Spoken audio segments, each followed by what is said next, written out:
ஓம் கணானாம் த்வாம் கணபதிஹும் ஹவாமஹே கவிம் கவீனாம் உபமஸ்ரவஸ்தமம் ஜேஷ்டராஜம் பிரம்மணாம் பிரம்மணஸ்பத ஆனஸ்ருண்வன்னோதிபிः சேதசாதனம்.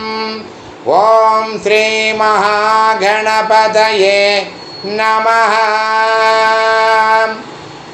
சௌந்தரிய லகரில் இருக்கக்கூடிய அந்த சதுர்பிகி ஸ்ரீகண்டைகி இன்னைக்கு நம்ம எடுத்துக்கிறோம். ஓம் சதுர்பிகி ஸ்ரீகண்டைகி சிவயுவதிபிகி பஞ்சபிரபி பிரபின்னாபிகி சம்போர்ணபிரபிகி மூல பிரகிருதிபிகி சதுச்சத்வாரிம்சத் வசுதலகலாஸ்ர திரிபலயத்ரிரேகாபிகி சார்த்தம் தவ சரணகோணாக தவ சரணகோணாக பரிணதாக. இதுக்கு முன்னால் ஹ்ரீம்கார மூர்த்தையே நமக, ஹ்ரீம்கார சௌதஸ்ருங்க கபோதிகாயை நமக. 201, 281, 82 ஸ்லோகத்தை நம்ம பார்த்துட்டு இருந்தோம். இப்போது அதனுடைய தொடர்ச்சியாக மந்திர மாத்ருகா புஷ்பமாலா அப்படின்னு ஒரு கிரந்தம் உண்டு. அதாவது சான்ஸ்கிரிட்டில் இருக்கக்கூடிய 51 எழுத்துக்கள் தான். அதில் எப்படி பண்ணியிருப்பான்னா, நம்மளுடைய பஞ்சத சாட்சரியினுடைய அந்த 15 எழுத்துக்களுக்கும் 15 பாடல்கள். அப்போ ஹ்ரீம்ங்கிறது பஞ்சத சாட்சரியில் 3 தரம் வருது அப்படின்னா, மந்திர மாத்திருகாலையும் 3 தரம் வரும். கல்யாண விருஷ்டிஸ்தவம் அப்படின்னு ஒரு கிரந்தம் இருக்குது, அதுலேயும் 3 வரும்.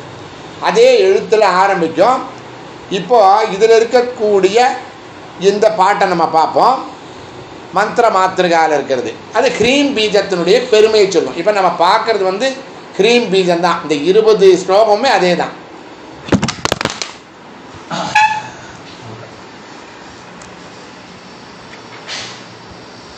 ஒரு நிமிஷம்.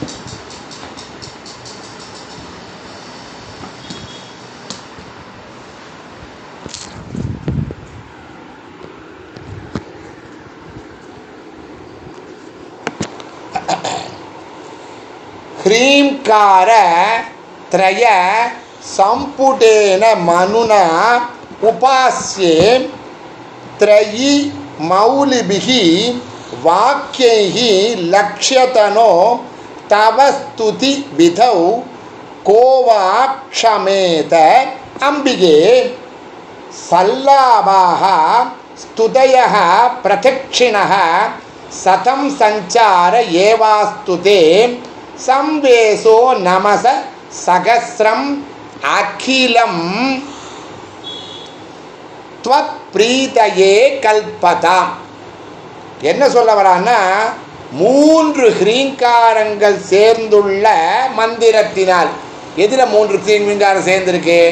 பஞ்சத சாட்சரியில் தான், ஸ்ரீவித்யாவில் தான் சேர்ந்துருக்கு. அதால் உபாசிக்கப்படுபவளே வேத சிரசுகளாகிற உபனிஷத்துக்களில் உள்ள வாக்கியங்களினால் குறிப்பாக அறியத்தக்க ஸ்வரூபம் உள்ளவளே. அந்த அம்பிகை எப்படி ஹ்ரீங்கார பீஜத்தினால விவரிக்கிறார். உன்னை ஸ்தோத்திரம் செய்கிற முறையில் யார்தான் சக்தி உள்ளவனாக இருக்க முடியும்? உன்னை சொல்ல முடியுமா?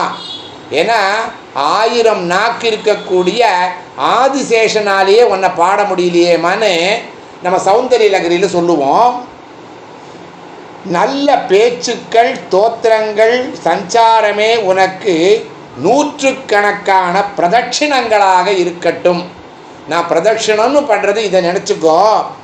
படுத்துக்கொள்வது, நமஸ்காரங்கள் 1000 இவ்விதம் எல்லாம் உன் பிரீதியின் பொருட்டு ஏற்படட்டும். என்னுடைய ஒவ்வொரு செய்கையுமே உனக்கு செய்யக்கூடிய ஒரு ஸ்தோத்திரமாக எடுத்துக்கோன்னு. ஏன்னா ஸ்தோத்திரம்னு என்னால் சொல்ல முடியாட்டாலும், ஏன்னா ஒன்றை என்னால் சொல்ல முடியுமா? முழுசாக சொல்ல முடியாது.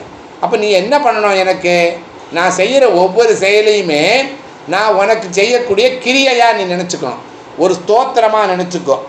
3 ஹ்ரீங்காரங்கள் அடங்கிய ஸ்ரீவித்யா பஞ்சத சாட்சரி மந்திரத்தை வாக்கால் ஜபம் செய்து கொண்டு மகான்கள் உன்னுடைய சகுணமான ஸ்வரூபத்தை மனதில் தியானிக்கிறார்கள். வேதத்தின் கடைசி பாகமான அந்த உபனிஷத்தில் வாக்கியங்கள் வாக்குக்கும் மனதிற்கும் எட்டாது. ஏன்னா அம்பாள் பேர் என்ன? அகோச்சரம்னு பேர். மனதிற்கும் எட்டாத உன்னுடைய பரமார்த்த ஸ்வரூபத்தை நேரிடையாக போதிக்க முடியாமல் லக்ஷணை என்ற முறையில் காட்டுகின்றன. எது? உபனிஷத்துகள். இவ்வித திவ்ய மகிமை உள்ள உன்னை ஸ்தோத்திரம் செய்ய யாருக்குத்தான் முடியுமா? நாங்கள் செஞ்சு பார்க்குறோம், அது பாவனை தான். முழுசாக பண்ண முடியுமா? ஸ்தோத்திரம் செய்யவோ பிரதட்சிணங்கள் நமஸ்காரங்கள் செய்யவோ நாங்கள் சக்தி அற்றவர்கள் தான். நாங்கள் பேசும் பேச்சுக்களையே நீ ஸ்தோத்திரங்களாக எடுத்துக்கொள்.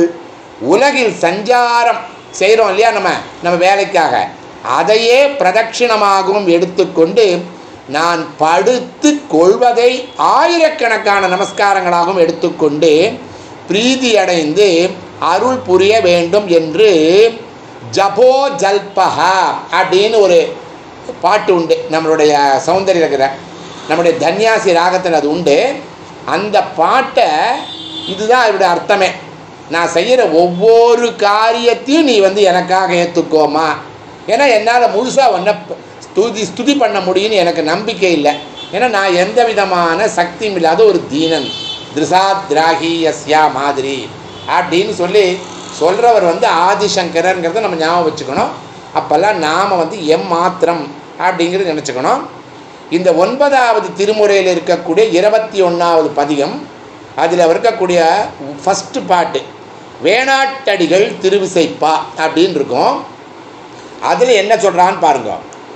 எச்சார்வும் இல்லாமை நீ அறிந்து எனது பணி நச்சாய் காண், உன்னோடு பக்தி செலுத்தும் எனக்கு உன்னை தவிர எந்த ஆதரவும் இல்லை, துணை இல்லை என்பதனை நன்கு அறிந்த. உனக்கு தெரியும் எனக்கு வேறு யாரும் துணை கிடையாதுன்னு தெரியும்.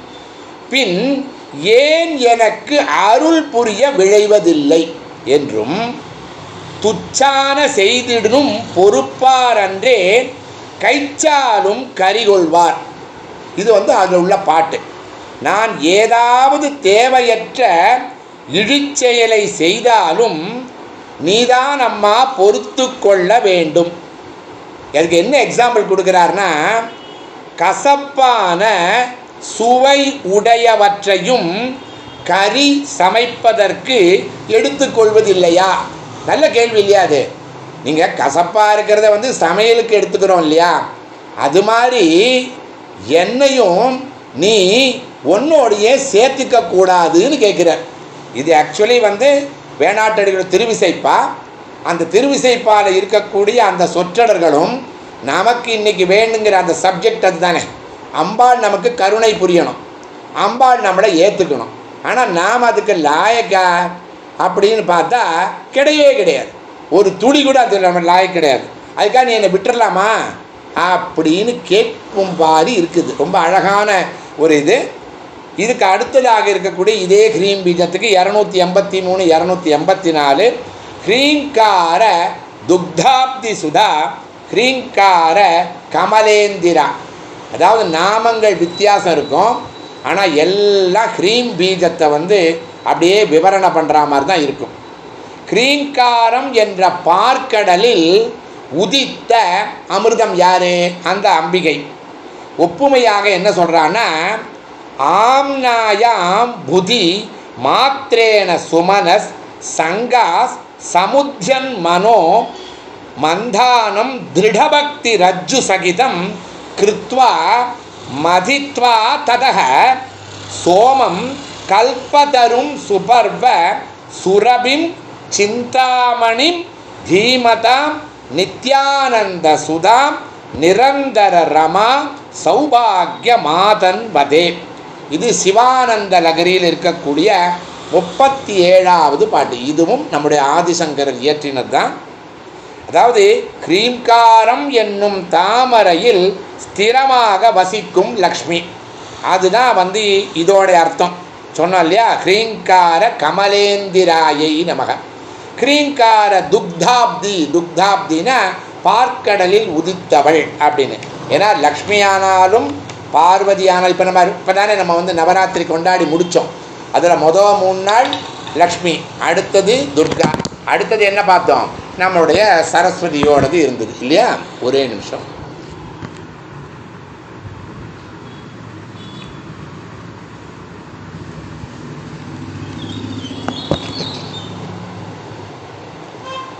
கல்யாண பிருஷ்டி ஸ்தபம் அப்படின்னு ஒரு கிரந்தம் சொன்னேன் இல்லையா?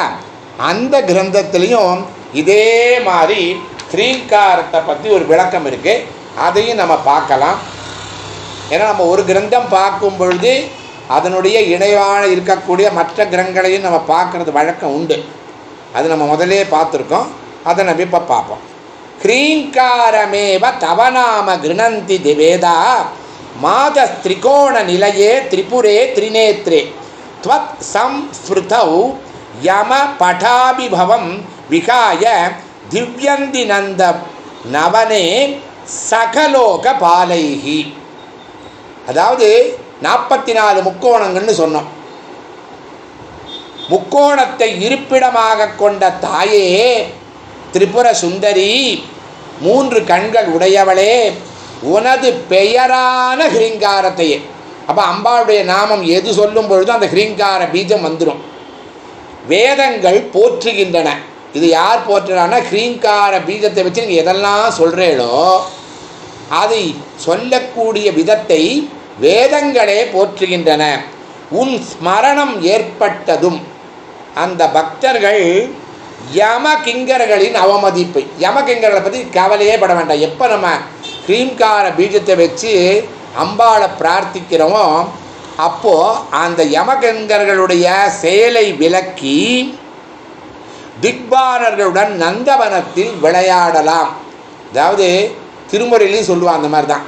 அதாவது இந்த மாதிரி சிவபெருமானை நீங்கள் வணங்கிட்டேன்னா உங்களுக்கு யம கிங்கரர்களுடைய பயம் இல்லைங்கிறது மட்டும் கிடையாது, உங்களுக்கென்றே ஒரு தனி சாம்ராஜ்யம் அமைத்து கொடுக்கப்படும் அப்படிங்கிறது தான் அதனுடைய இது. அதை வந்து நம்ம நிறைய கிரந்தங்களில் படிக்க அந்தந்த கடவுளுடைய ஸ்துதியை சொல்லும் பொழுது அதை வந்து நம்ம ஒரு உயர்வு இதாக நம்ம சொல்லக்கூடியது.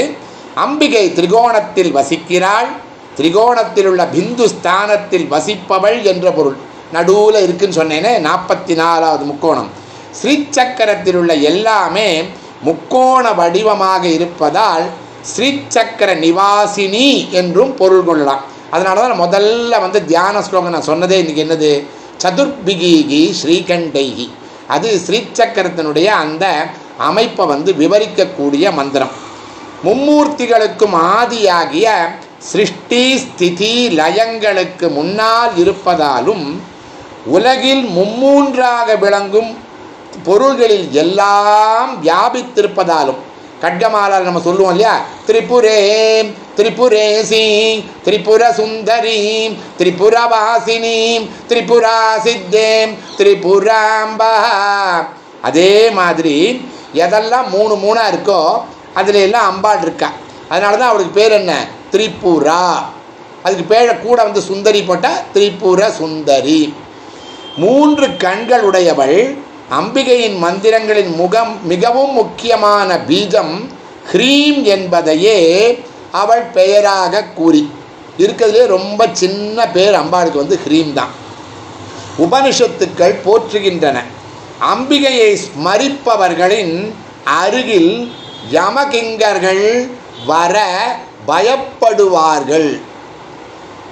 உத்தமமான தேவ பாவத்தை அடைந்து இந்திரன் முதலான இந்திரலோகத்தில் இருக்கா இல்லையா, அந்த திக்பாலகர்களுக்கு சமமான பெருமைகளை பெற்று தேவலோகத்திலேயே உள்ள நந்தவனத்தில் உள்ள உத்தியானவனத்தில் அவர்களுடன் விளையாடவும் முடியும்.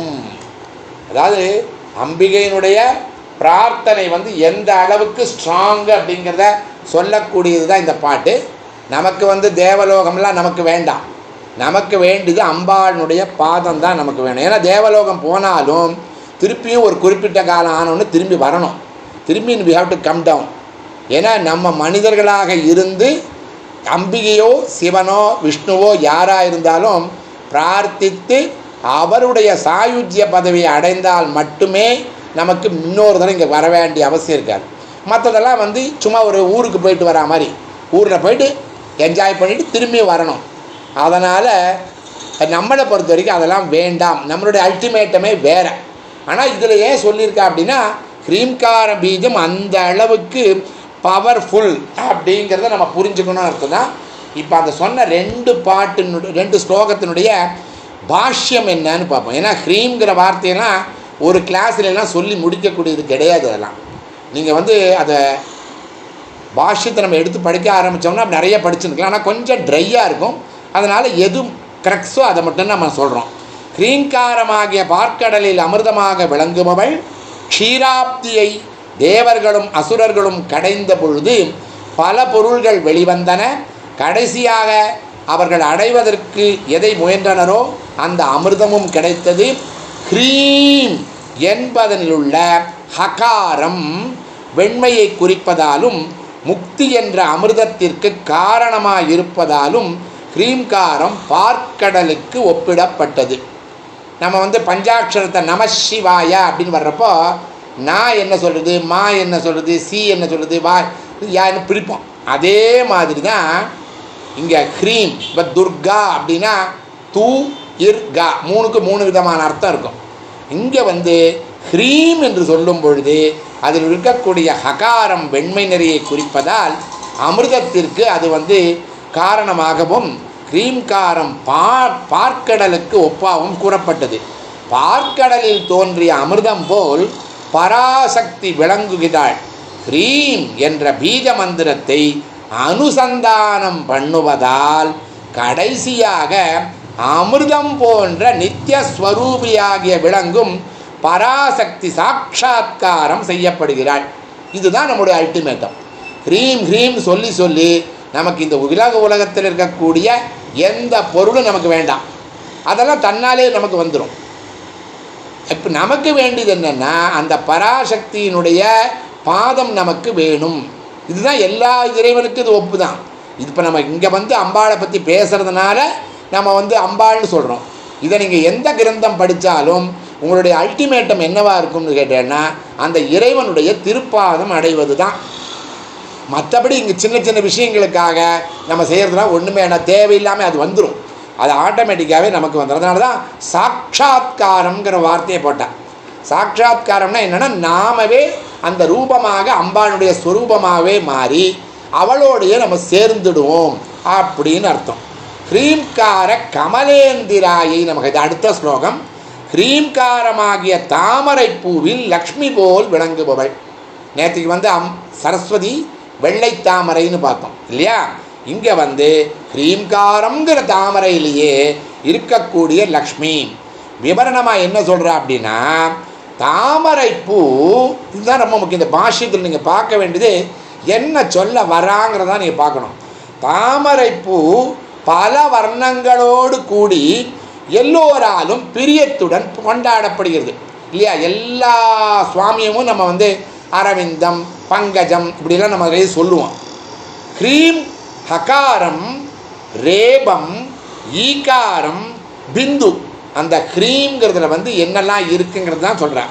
ஹ்ரீம் ஹகாரம் ரேபம் ஈகாரம் பிந்து முதலிய பல அக்ஷரங்களோடு கூடி புருஷார்த்தங்களை நல்கும். 4 விதமான புருஷார்த்தம் சொல்லியிருக்கு. அதில் கடைசியாக இருக்கக்கூடிய புருஷார்த்தம் வந்து மோட்சம் நல்கும் சக்தி வாய்ந்ததால் அது தாமரைக்கு ஒப்பிடப்பட்டது. எதுக்காக கமலத்தை சொன்னா அப்படின்னா கமலம் எல்லாருக்கும் ரொம்ப பிடிக்கும். அதே மாதிரி ஹ்ரீங்காரத்தையும் நாம் மனது வந்து அம்பிகையை நினைந்து செல்லும் பொழுது அவளுடைய அந்த மோட்ச சாம்ராஜ்யம் நமக்கு கிடைக்கும். தாமரை லக்ஷ்மிக்கு வாசஸ்தனமாக இருப்பது போல் ஹ்ரீங்காரத்தில் பிரம்ம வித்யா ரூபமாக பராசக்தி வசிக்கிறாள். அதுதான் பஞ்சதசாட்சரிங்கிறது. யாருக்கெல்லாம் பஞ்சதசாட்சரி உபதேசம் இருக்கோ 15 எழுத்து அது இருக்கோ அவளுக்கு இது வந்து அப்படியே அம்பிகையே நம்மளுடைய உள்ளன் என்ற தாமரையில் உள்ளே கொண்டு வந்து வைக்கிறா மாதிரி அப்படிங்கிறத அவள் நம்ம புரிஞ்சுக்கணும். இதுதான் இவ்வளோ சொல்லியிருக்கிறது. இப்பொழுது வந்து கிரீங்கார ஸ்வரூபமாக உள்ள அந்த அம்பிகை இருக்காளே, அவளை வந்து இந்த காரைக்கால் அம்மையாரில் உள்ள அற்புத திருவந்தாதி அப்படின்னு ஒரு அதில் 20வது பாட்டு. அதில் வந்து இருக்கக்கூடிய அந்த பாடலும், ஏன்னா அம்பாள் எந்த ரூபத்தில் இருக்கா அப்படின்னு நாம் நினைக்கிற மாதிரி ஆபரணங்கள்லாம் இருக்கக்கூடிய அந்த ரூபமா, இல்லை ஒளிமயமான ரூபமா, இல்லை வந்து அவளை வந்து சைத்தன்யமாக இருக்காளா அப்படிங்கிறதுக்கு அறிவானும் தானே அறிவிப்பான் தானே அறிவாய் அறிகின்றான் தானே அறிகின்ற மெய்ப்பொருளும் தானே விரிசுடர்பார் ஆகாயம் அப்பொருளும் தானே அவன். நீங்கள் அந்த அவன்கிறத அவள்னு போட்டுக்கலாம், அவ்வளோதான், ஒன்றும் பிரச்சனையே கிடையாது. அறிவானும் தானே அறிவிப்பான் தானே அறிவாய் அறிகின்றான் தானே அறிகின்ற மெய்ப்பொருளும் தானே விரி சுடர்வார் ஆகாயம் அப்பொருளும் தானே அவளே. என்ன மாதிரி ரூபத்தில் அவள் இருக்கா அப்படின்னா, நம்முடைய நுண்ணியமாக உணர்வுன்னு சொல்கிறோமே, அறிவுன்னு சொல்கிறோமே, அந்த ரூபத்திலும் இருக்காள். அவளே தான் எல்லாமாகவும் இருக்கிறாள். அதனால் அறிவு அப்படிங்கிறது நம்ம அந்த மெட்டீரியல்ஸ், இந்த நாலேஜை நம்ம வந்து மனசில் எடுத்துக்க வேண்டாம். எல்லாமே மெஞ்ஞானத்தினுடைய அடிப்படையில் தான் இருக்கா. அறிகின்ற மெய்ப்பொருளும் தானே. இதை தவிர உனக்கு எந்த விதமான நாலேஜும் தேவையில்லைப்பா. இதை நீ தெரிஞ்சுட்டேன்னா எல்லாமே தெரிந்துக்கணும். அதை தான் அழகாக காரைக்கால் அம்மையார் வந்து இருக்கிறதுலேயே மூத்த அடியார்றவங்க இல்லையா, அவர்களுடைய அந்த பந்ததியில் தான் மற்றவர்கள் வந்து எல்லாமே வந்து சொன்னது. அந்த அம்மையாருடைய கதை எல்லாரும் படிச்சிருப்போம். அவர்களே சொல்வது என்னென்னா, இந்த அறிவு வடிவம் மெய்ப்பொருள் வடிவத்தை நாம் நினச்சி பார்க்கணும். ஞான வடிவம் அறிவின் மயம். அவள் எப்படி இருக்கா, காட்டும் உபகாரமும் காணும் உபகாரம் அப்படின்பா. காட்டும் உபகாரம் காணும் உபகாரம் வந்து சைவ சித்தாந்தத்தில் ரொம்ப அழகாக சொல்லியிருப்பாங்க. அதாவது ஒரு பொருளை நம்ம பார்க்கணும் அப்படின்னா அது வந்து ஏதாவது ஒரு வெளிச்சம் அதன் மேலே படணும். இருட்டில் போய் ஒரு பொருளை பார்க்க முடியாது. வெளிச்சம் பட்ட உடனே அந்த வெளிச்சத்தின் மேலே ஒரு பிரகாசம் வந்துடுது. அந்த வெளிச்சம் மட்டும் இருந்தால் போதுமா, நம்மளால் பார்க்க முடியுமா அப்படின்னா, நம்மளுடைய உள்ளே இருக்கக்கூடிய அந்த தெய்வாம்சம் பொருந்திய உணர்வுன்னு ஒன்று இருக்குது இல்லையா, பார்க்கக்கூடிய தன்மை, அதுதான் சைதன்யத்தினுடைய அமைப்பு. அது வேலை பார்த்தா தான் நீங்கள் எந்த பொருள் மேலே லைட் அடிச்சிருக்கோ அது இது அப்படின்னு கண்டுபிடிக்க முடியும். இப்போது பொருள் இருக்கும், பிரகாசம் பட்டவொன்னே தெரியும், ஆனால் இதுதான் அது அப்படின்னு தெரியணும்னா நமக்கு அந்த சைதன்யம் வேலை பார்க்கணும். அந்த சைதன்யமாக இருக்கக்கூடிய, அதுதான் ரொம்ப அழகாக நம்ம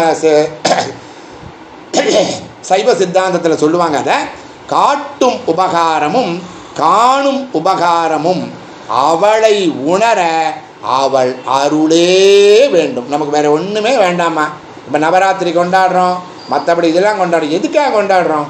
சும்மா 9 நாளும் வந்து நம்ம வந்து இப்போ கொலு வச்சு அல்ல. அதோடைய தாத்பரியம் என்னென்னா, அம்பாளை வந்து 3 வடிவமாக பார்த்து அவளை நான் உணர வேண்டும். இது சிவஞான போதத்தில் இருக்கக்கூடிய 11வது சூத்திரத்தில் தான் இப்போ நான் சொன்னது. அவள் ஞான வடிவமாக இருக்கிறாள், அறிவின் மயமாகவும் இருக்கிறாள். அவள் நம்முடைய ஒவ்வொரு செயல்லையும் அவள் இருக்கா.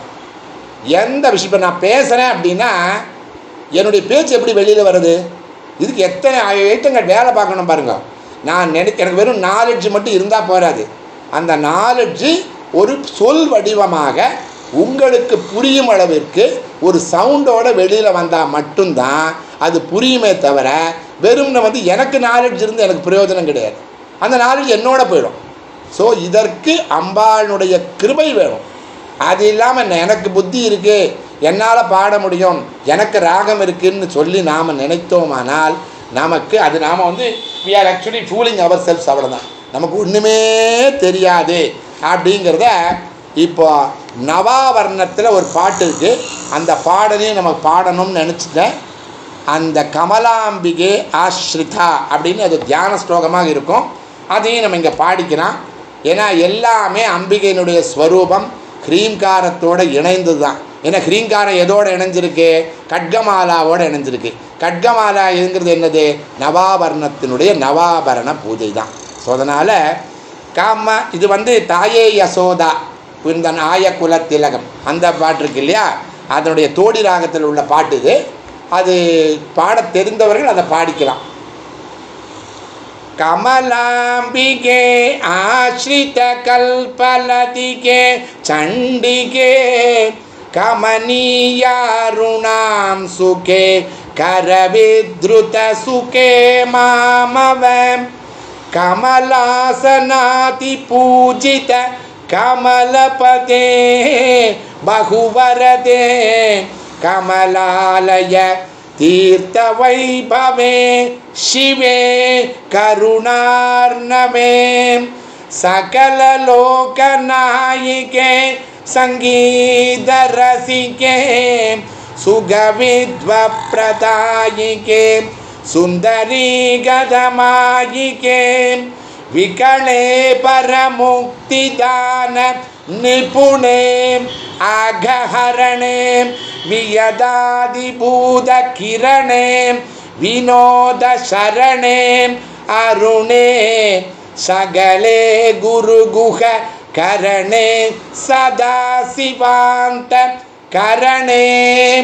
இப்போ அந்த மாத்ருகா அக்ஷரம் சொன்னேனே, அதில் இருக்கக்கூடிய அக்ஷரங்கள் ஆக ஷட தபாதி வர்ணே அகண்டைக ரச பூர்ணே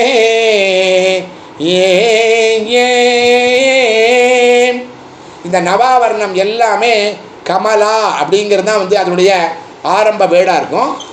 அப்போது என்ன ஆகும்னா ஃபஸ்ட்டு நமக்கு 8 விதமான வேற்றுமை உருவுகள் இருக்குது. 8 விதமான வேற்றுமை உருவும் இந்த முதல்ல இருக்கக்கூடிய இதை இப்போ கமலாம்பிகேன்னு இருக்கா, அடுத்த பாட்டில் கமலாம்பா. இப்போ நம்ம சொல்கிறோம் இல்லையா, ராமன் ராமனை, ராமனுடன் ராமனால், ராமனது ராமனுடைய ராமன் ராமா அப்படிங்கிறோம் இல்லையா. இதுதான் நமக்கு இருக்கக்கூடிய வேற்றுமை உருவு. 1ஆம் வேற்றுமை உருவு, 2ஆம் உருவு. அதே மாதிரி சான்ஸ்கிரிட்டில் இந்த கமலா அப்படிங்கிற அந்த வார்த்தையை கமலாம்பிகே, கமலாம்பா, அப்புறம் அதே மாதிரி கமலாம்பாம், அப்புறம் கமலாம்பிகையா, அப்படி ஒன்று சொல்லி சொல்லி ரொம்ப அழகான நவாவர்ணம். இந்த நவாவர்ணத்தை நம்ம எந்த அளவுக்கு நம்ம ஹ்ரீங்காரத்தோடு இணைக்கிறோமோ அந்த அளவுக்கு அந்த அம்பிகையினுடைய பிரீத்தி நமக்கு.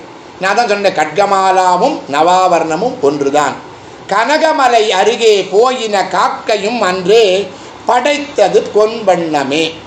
இது ஒரு அருமையான திருமறையில் உள்ள ஒரு வாக்கியம், எனக்கு ரொம்ப பிடிச்சது. அது என்புழி போல, என்புழி போலன்னா என்பதை போல அப்படின்னு வச்சுக்கலாம் தமிழில். ஹ்ரீங்கார ஸ்வரூப அம்பிகையை சரணம் அடைந்த அனைத்துமே, இது திருமுறையாக இருந்தாலும் நாம் இந்த இடத்துல நம்ம பயன்படுத்திக்கிறோம். கனகமலை அருகே போயின காக்கையும் அன்றே படைத்தது பொன்வண்ணமே. அம்பிகையை சரணமடைந்த அவ எதில் இருக்கா? ஹ்ரீங்கார பீஜத்தில் இருக்கா.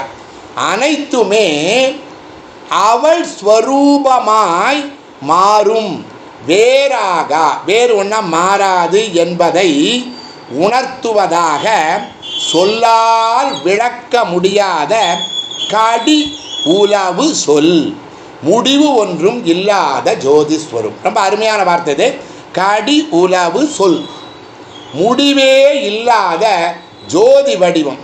அது என்ன? கனகமலை அருகே போயின காக்கையும் அன்றே படைத்தது பொன்வண்ணமே. காக்கையானது கருப்பு நிறம், அது இந்த பொன் நிறத்துடைய ஒரு மலை பக்கத்தில் அப்படியே போகிறதான். போகும் பொழுது கருப்பு, வெளியிலே வரும் பொழுது பொன் வண்ணம். அதை போல காக்கையும் விட கடையில் நிலையில் இருக்கக்கூடிய நாம் அந்த அம்பிகையை சரணடையும் பொழுது காக்கைக்கு எப்படி பொன்வண்ணம் வந்ததோ அதே மாதிரி நாமும் அந்த அம்பிகையினுடைய பதத்தை அடையலாம். காக்கைக்கே கிடைச்சது அப்படின்னு அப்படியே எடுத்துக்கலாம். காக்கைக்கே கிடைச்சது அப்படின்னா நமக்கு கிடைக்காதா? இது நமக்கு ஒரு தைரியத்தை ஊட்டுவதற்காக காக்கையும் மாறிவிட்டது, நாமும் மாறிவிட்டோம். இது எந்த கிரந்தம் படித்தாலும் அதில் இருக்கக்கூடிய அந்த உள் அர்த்தம் என்ன அப்படின்னு புரிஞ்சாதான் நம்ம அடுத்து மேலே போக முடியும். அதனால் எனக்கு அந்த சொற்றொடர் ரொம்ப பிடிச்சமான ஒன்று. அதனால் இப்போ அதையும் சொன்னேன். இப்போ அடுத்ததாக இருக்கக்கூடிய ஒரே ஒரு பாடல் கல்யாண விருஷ்டிஸ்தவத்தில் இருக்கக்கூடிய பாடல் 11 நம்ம சொல்லி முடிச்சுட்டு நாம் மாமியை நம்ம கூப்பிடலாம்.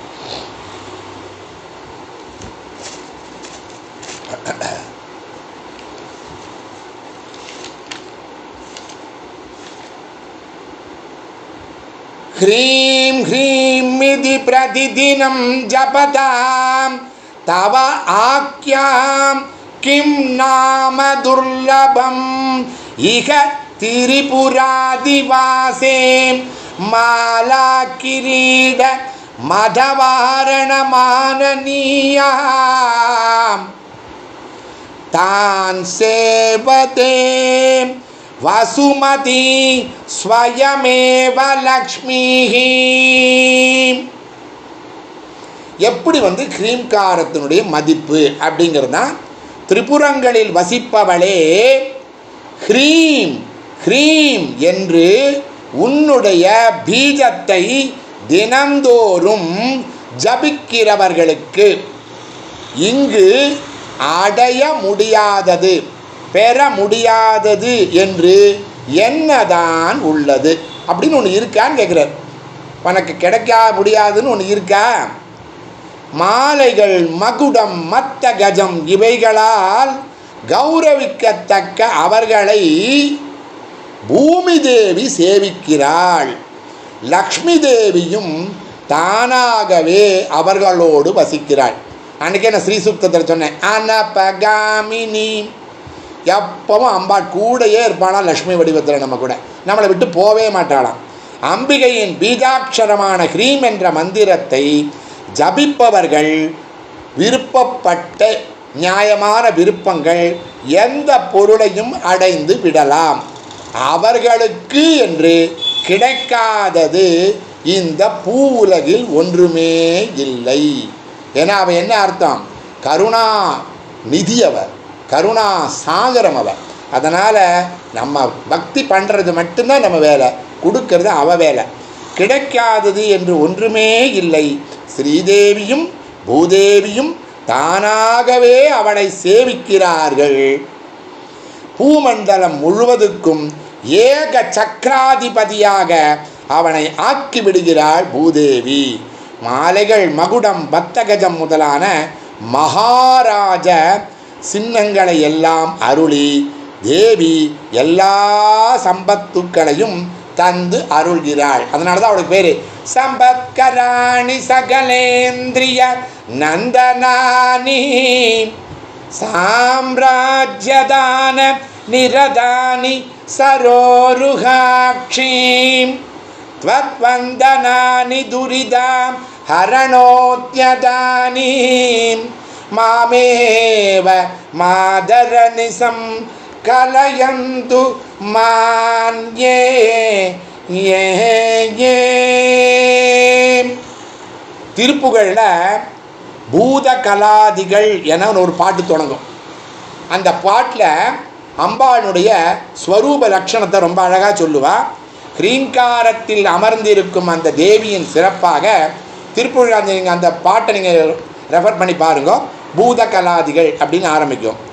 மாது, சர்வேஸ்வரி, வஞ்சி, காளி, பிடாரி, விபஞ்சி, வாணி, வராகி, மடந்தை, அபிராமி, வாழ் சிவகாம சௌந்தரி, ஆலமெலாம் முக பஞ்ச வாலை புராரி, இடம் தகு உமையாயி, வேத புராணம் விளம்பி, நீல முராரியர் தங்கை, மேகலொடு கீழ் உலகங்கள் தரும் பேதை, வேடமெல்லாம் உக சங்க பாடலோடு ஆடல் பயின்ற வேணியர் நாயகி.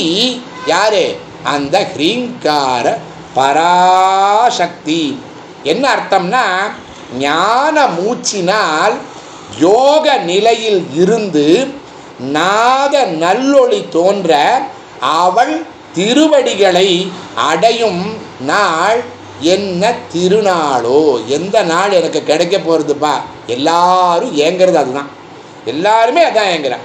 அவாவாடு இஷ்ட தேவதையினுடைய பாதங்களை நாம் என்று அடைவோம். இந்த மெட்டீரியல் லைஃப்லாம் எல்லாருக்கும் வெறுப்பு வந்தாச்சு. இதே தானே, ஒரு தீபாவளி வரும், ஒரு நவராத்திரி வரும், ஒரு நியூ இயர் வரும், வந்துட்டே இருக்கும், போயிட்டே இருக்கும். பட் இதுக்கெல்லாம் ஒரு முடிவு என்ன? ஞான மூச்சினால் யோக நிலையில் இருந்து பிராணாயாமம்னு வச்சுக்கலாம். நாத நல்லொளி தோன்ற, ஏன்னா அவள் என்ன ரூபத்தில் இருக்கா? ஒளி வடிவத்தில் இருக்கா. அவள் திருவடிகளை அடையும் அந்த நாள் திருநாளே. பல யோகிகளும் அனுபவித்த முதலற்றதுமாய் சகலதுக்கும் ஆதாரமாய் காரணமாய் விளங்கும் அந்த ஹ்ரீங்கார பீஜ பராசக்தி அன்னை பரம்பொருள் சிவன் நாயகி. அதான் முக்கியம், சிவனுடைய நாயகி அவர். முழு முதல்வி, ஆதி அனாதி, சாஸ்திரங்களால் சிறிதளவும் அறிய முடியாது. ஆகம நூல்லாம் நமக்கு வழிகாட்டுறது தான். அதன் மூலமாக அம்பிகையை நம்ம தெரிஞ்சுக்கணும்னு நினச்சோம்னா நடக்கவே நடக்காது. பக்தி செலுத்தி செலுத்தி செலுத்தி அவளை அப்படியே நம்ம மனதுக்குள் கொண்டு வரும் பொழுது அவளே நமக்கு பிரத்யக்ஷம். வேறு ஒன்றுமே நம்ம செய்ய வேண்டாம். நூல்கள் என்னென்ன பண்ணணும் அப்படிங்கிறதான். இப்போ சௌந்தரியலகரி படிக்கிறோன்னா சங்கராச்சாரியார் சௌந்தரியலகரி மூலமாக அம்பாளை எப்படி அனுபவித்தார் அப்படிங்கிறது தான் ரொம்ப முக்கியமான. தவிர அதில் இருக்கக்கூடிய வார்த்தைகளை வச்சு நம்ம பண்ண முடியாது. வாழ்நாட்கள் என்பது மிகவும் குறைவு. 100 ஆண்டுகள் வாழ்ந்தாலும் இறை பணி செய்ய நாம் இறைவனோடு ஒன்ற கிடைக்கும் அவகாசம் மிகவும் குறைவு. அந்த மாதிரியே சொல்லியிருக்கோம். பாதி நாள் தூக்கத்தில் போயிடும், 1/4 நம்ம மற்ற செய்கைகளுக்கெல்லாம் போயிடும். மற்றபடி நோய் நொடி உற்றார் உறவினர்கள் அது இதுன்னு போகும்போது இன்னும் நிறைய போயிடும். நமக்கு மிஞ்சி போனால் 100 வருஷத்தில் ஒரு 5 வருஷம் கிடைக்குமா? அதுவும் சரியாக பயன்படுத்துபவர்களுக்கு மட்டும்தான் அந்த 5 வருஷம் கிடைக்கும். இல்லைன்னா மிச்சது எல்லாமே நமக்கு தெரியாமலே போய்கிட்டே இருக்கும். அதனால தான் வாழ்நாட்கள் என்பது மிக குறைவு. அதனால் அந்த ஹ்ரீங்கார பீஜமாக இருக்கக்கூடிய அம்பிகை அதில் தான் ரொம்ப அழகாக சொல்லியிருப்பார். 11வது திருமுறையில் 7வது பாட்டில் 99வது பாட்டு ரொம்ப அழகாக சொல்லியிருப்பார். அதில் திருமுறையில் வேண்டிய நாட்களில் பாதியும் கங்குல்னா இரவுன்னு அர்த்தம். மிக அவற்றுள் ஈண்டிய வெண்ணோய் முதலது பிள்ளைமை இளம் பருவம். முதல்ல ஒரு 10-15 வருஷம் இளம் பருவம். மேலது மூப்பு ஆண்டின் அச்சம் வெகுளி அவா அழுக்காறு இங்கனே மாண்டன சேர்தும் வளர் புன்சடை முக்கண் மாயனையே. ரொம்ப அழகாக பாடியிருப்பார் அவர். அதாவது வேண்டிய நாட்களில் பாதி கங்குல் போயிடுது, 50% அங்கேயே போயாச்சு. மிக அவற்றுள் பாக்கி இருக்கிறதுல ஈண்டிய நோய் முதலது பிள்ளைமைன்னா நம்ம இளம் பருவம். அதில் நமக்கு ஒன்றும் தெரியாது, சொன்னாலும் நம்ம புரிஞ்சுக்க மாட்டோம். மேலது மூப்பு சேர்தும் வயசாகிடுத்து நமக்கு தெரியும், ஆனால் நம்மளால் செயல்படுத்த முடியாது. வளர்புன் சடை முக்கண் மாயனையே. அந்த சிவபெருமானை நம்ம அடைவதற்குண்டான வழியை நம்ம தேடணும். எப்பெல்லாம் அவகாசம் இருக்கோ அப்பெல்லாம் சேரணும் அப்படிங்கிற இந்த விஷயத்தோட நாம் இன்னைக்கு முடிச்சுக்கலாம். அன்யதா சரணம் நாஸ்தி த்வமேவ சரணம் மம தஸ்மாத் காருண்யபாவேன